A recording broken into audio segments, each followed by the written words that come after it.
Now, in this instance, let's say that we've told the customer, hey, we found that you had a broken step. We suggest that we replace that step for you. And let's say they decline the work. So there's a couple of different ways that you can do this. There is a button here where you can decline this job.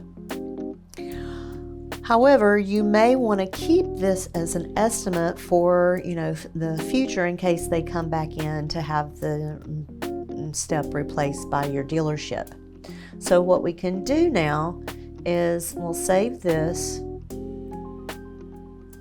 and we can go here on the Tools drop-down menu, go to Copy, and then we'll do a duplicate RO.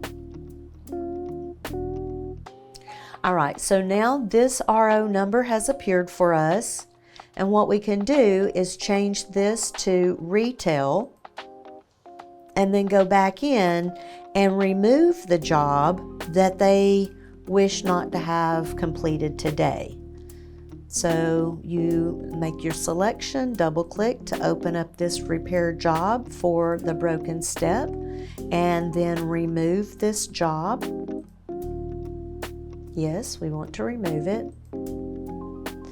And then the parts, if you had already added the step onto the parts, you would need to remove the parts also for that job.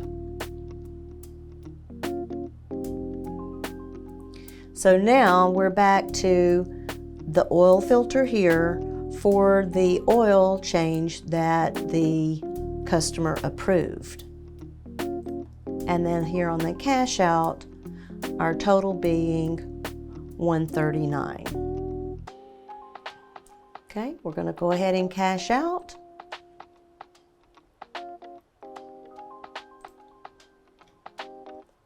Okay, remember just to either hit tap or enter to get that payment into your payment box, and then click on the cash out button. Do you want to close the repair order? Yes. Okay, and then there's your receipts, one for the customer and one for your accounting department. It now shows this one as closed as of today's date. Okay, now this is the retail part of that estimate that we were working on with our customer. Let's go back and search, and we're going to find that estimate that we set up. This is the customer that I'm working with.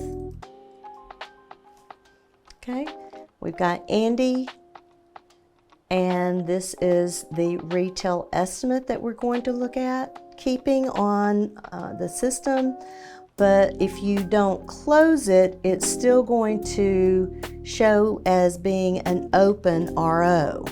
So what you can do instead of closing it is actually deleting it.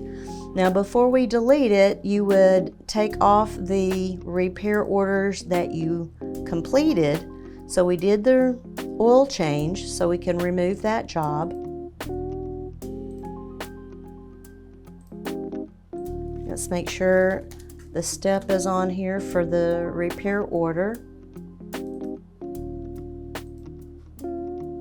Remove the oil filter, that's the job that we completed. So all you have to do is right click and remove that part, just like we learned in our invoice lesson.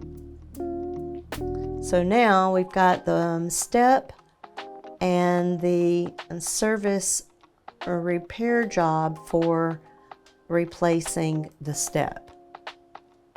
Okay, we can save this. Again, it's still open, so it doesn't show as open. You would choose then to delete this repair order, and it doesn't get deleted, it's just going to show as voided. So here you can put in original estimate or any additional notes you'd like to add there, and then click delete. And that was repair number 10756. So when we come back in and look for repair order 10756, it now shows as voided, so it doesn't sit as an open repair order in your books.